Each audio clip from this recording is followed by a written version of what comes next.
Hello everyone. Today is my pleasure to present you results of our recent research. Now what I'm going to do, I'm going to share with you my slides and I will come through all slides with all my explanations on that. Okay, now it's better. So, as you see from the title of my presentation, in coming 11-12 minutes, I will speak about our recent research on flip chip assembly, low-cost flip chip assembly dedicated for assembly sensors on rigid and flexible PCB. So, the research was performed with at the University of Liege Microsys Lab. My name is Serguei Stoukatch. I'm doing this presentation on behalf of our research team. It was also researchers from our partner university in Louvain, also in Belgium.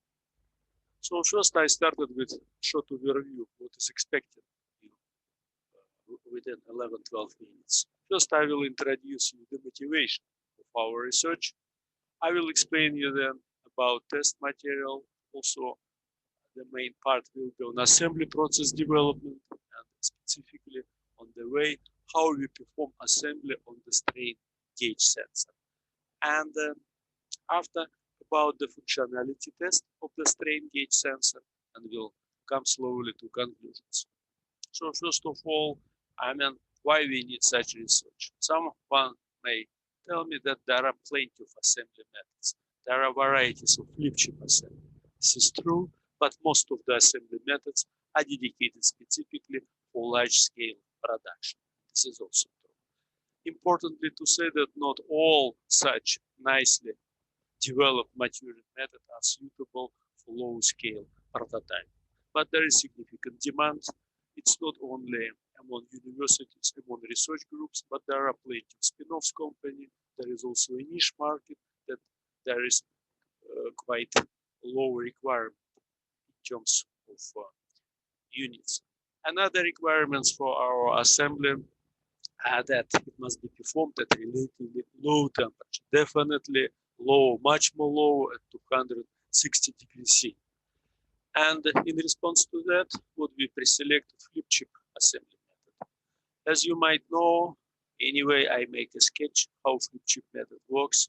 So flip chip methods is the method to provide simultaneously mechanical and electrical interconnection between the eye on one side and the receiving part, often called substrate, on another side by means of conductive medium.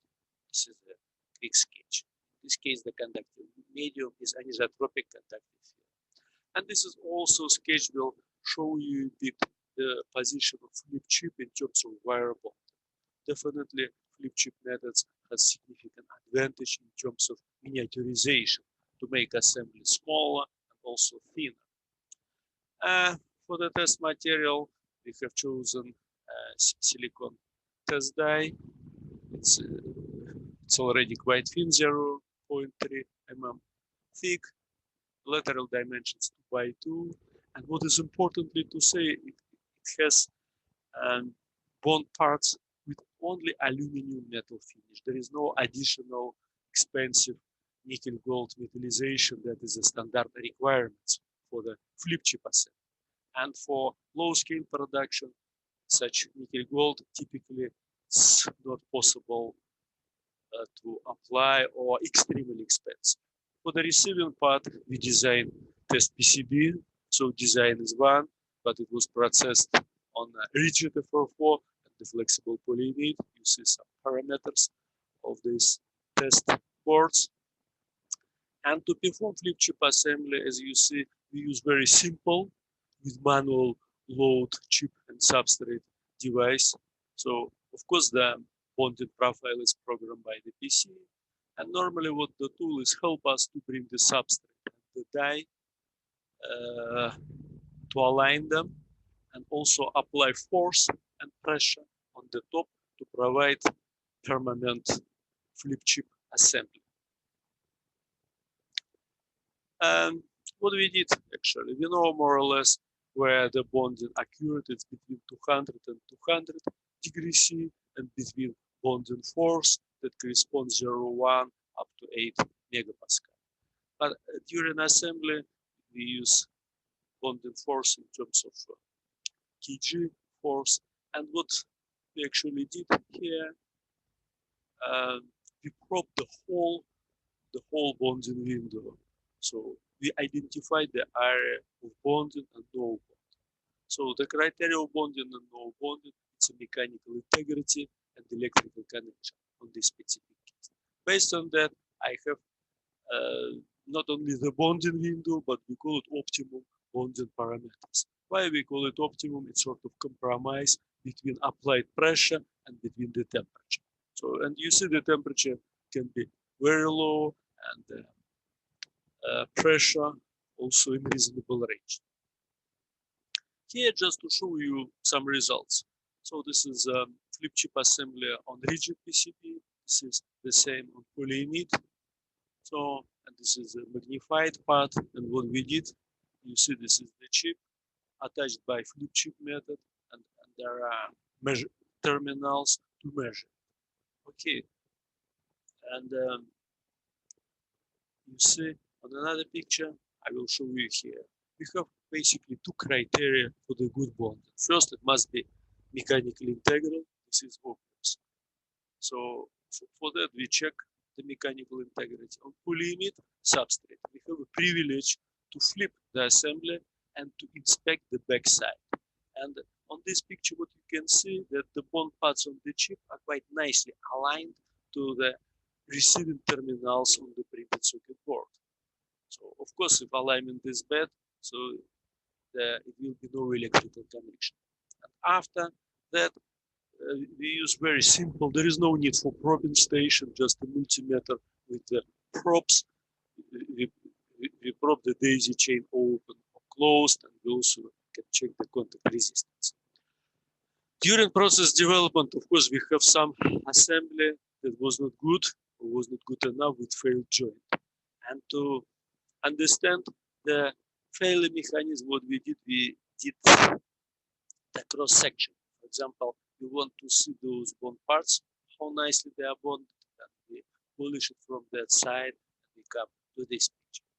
What you see from this picture, clearly the gap between the bond parts on the substrate and the chip. Here there is no gap, but maybe hardly to see, but at high magnification, I saw the gold particles from anisotropic conductive field that provides good electrical connections. So this part is finished. So we develop the process, and after that we directly apply already to the functional strain gauge sensor. This is a layout of the strain gauge sensor. You see it's very similar to what we had before. It's slightly larger. It has less bond parts, but it has the same things, only aluminum metallization, no expensive nickel bond. To test that quickly, we design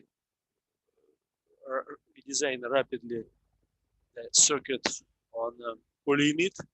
There is no need for rigid substrate because the end application is on the polyimide. You see some characteristic of that. So we perform flip chip assembly. After we flip assembly, we see that the alignment is good. So, and after probe it again with the multimeter, you see the probe imprint. And we apply only the optimum parameters, and from the first time, the result was reasonably good. So after that, the whole assembly we sent to our partners at UCL, and what they did, they attach the assembled sensor on the metal beam. They attach also to the metal beam the standard strain gauge sensor after subjected for point bending at room temperature, where they apply 200 millistrain elongation. And they did the functionality test. At the end, what they managed to determine experimentally the gain factor. The gain factor was quite good, 30. That was quite with agreement with CAMSOL simulation. Of course, if it will be no assembly, just the silicon, the gauge factor was up to 200, but in this case, the maximum elongation will be very limited.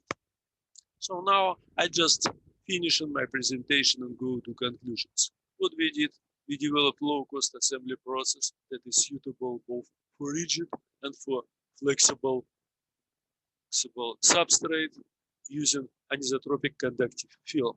And this is low-cost assembly process. The developed low-cost assembly process, it has no expensive setup. It's easy to implement.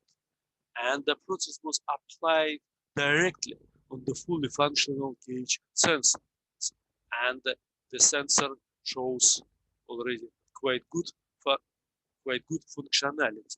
Importantly to say that the developed technology can be scaled up for larger scale production. So with this one, I'm finishing my presentation.